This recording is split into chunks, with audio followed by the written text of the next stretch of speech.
Aunque en teoría el salario presidencial es el mayor de los salarios públicos del país, una investigación del Observatorio Fiscal de la Universidad Javeriana encontró que por lo menos 4 lo superan. El de director general del Congreso en primer lugar, el de los mayores generales de la Policía Nacional, que en este momento son 2, y el del subsecretario del Congreso, el mismo que le hizo un montaje a este noticiero.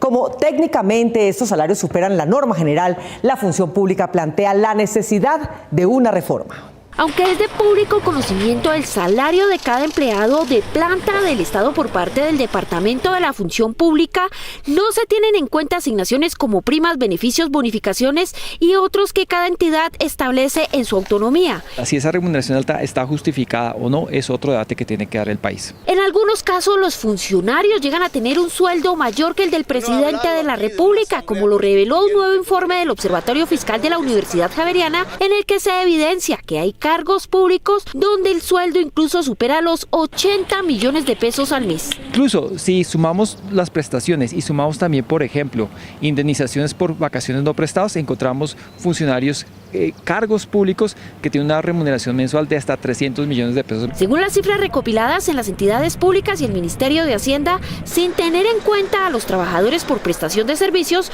el costo promedio de un empleado público es de 11,6 millones de pesos mensuales. La asignación básica, es decir, eso que recibe cada trabajador del Estado mes a mes, es solo el 40% del gasto de personal.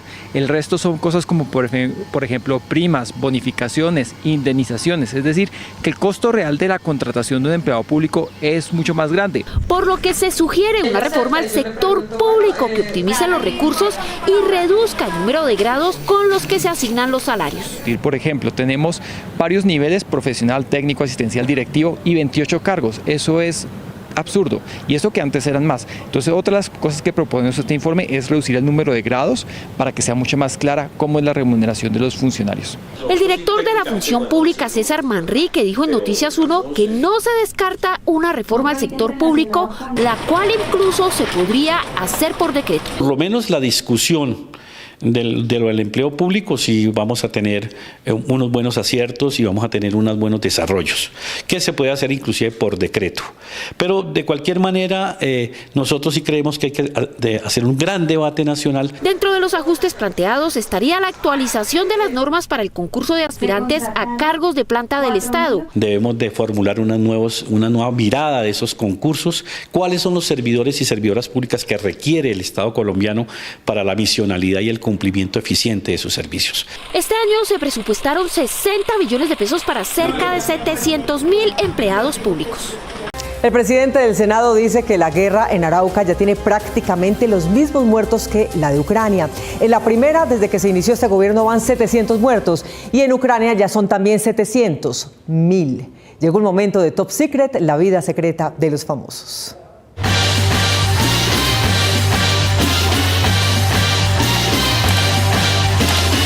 El presidente del Senado, Iván Name, en la última correría de la promoción de su estado federal, estuvo esta semana en la que, según su criterio, sería la futura región autonómica de Arauca, a la que considera Arauca Saudita. La barriga llena de petróleo. Pero a la que igualó con el Estado soberano de Ucrania, en términos de violencia. Hay más muertos hoy en Arauca, diría yo, que los muertos de la guerra de Ucrania. Yo no sé, José Vicente, si estoy con el dato viejo, pero creo que vamos en 700 muertos.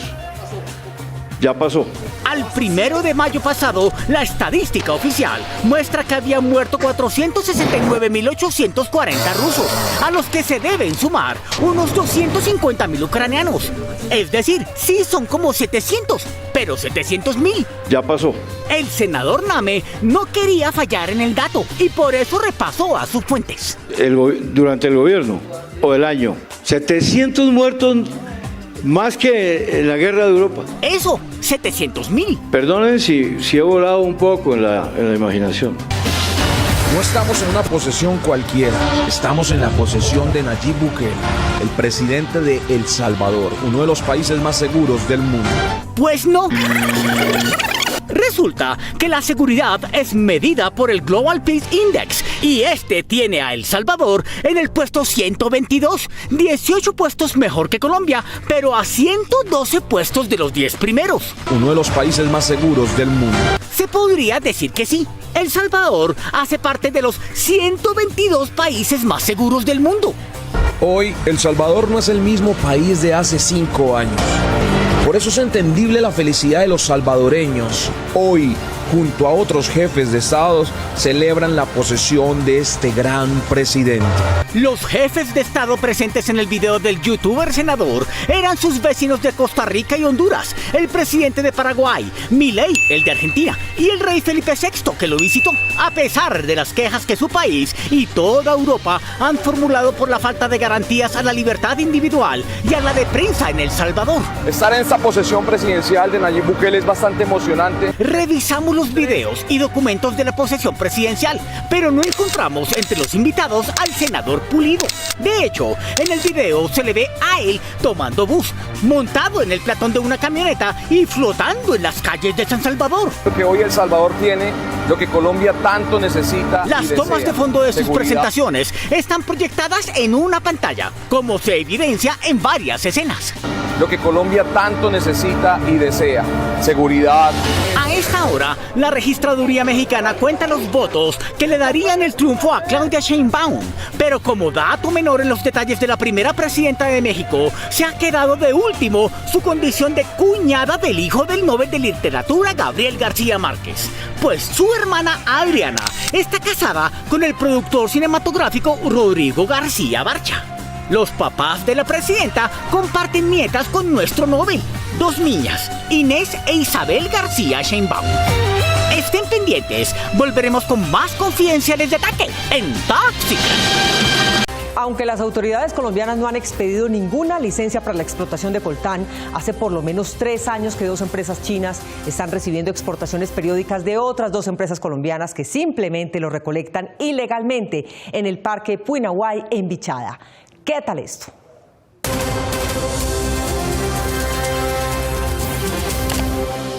El coltán es una aleación natural de columbita y el tantalio, minerales base de la industria tecnológica actual, que son estratégicos por su resistencia, sus capacidades conductoras y semiconductoras, sin las cuales no se podrían fabricar móviles, computadoras, pantallas ni carros eléctricos, entre otros. No hay licencias para explotar legalmente estos minerales en Colombia, pero una investigación de la policía encontró que es extraído en condiciones ilegales en Colombia y se está exportando a China y usando para la fabricación de pilas en Bucaramanga. El mineral se extrae principalmente del Parque Puinahuay y de un sector que se llama Campo Alegre en el departamento de Guainía. La prohibición fue reforzada en 2012 luego de que Noticias 1 y el consorcio de periodistas de investigación ICIJ revelaran el tráfico ilícito, en este caso tuxteno, para la fabricación de los ejes de alas de los Airbus. Por la vía de una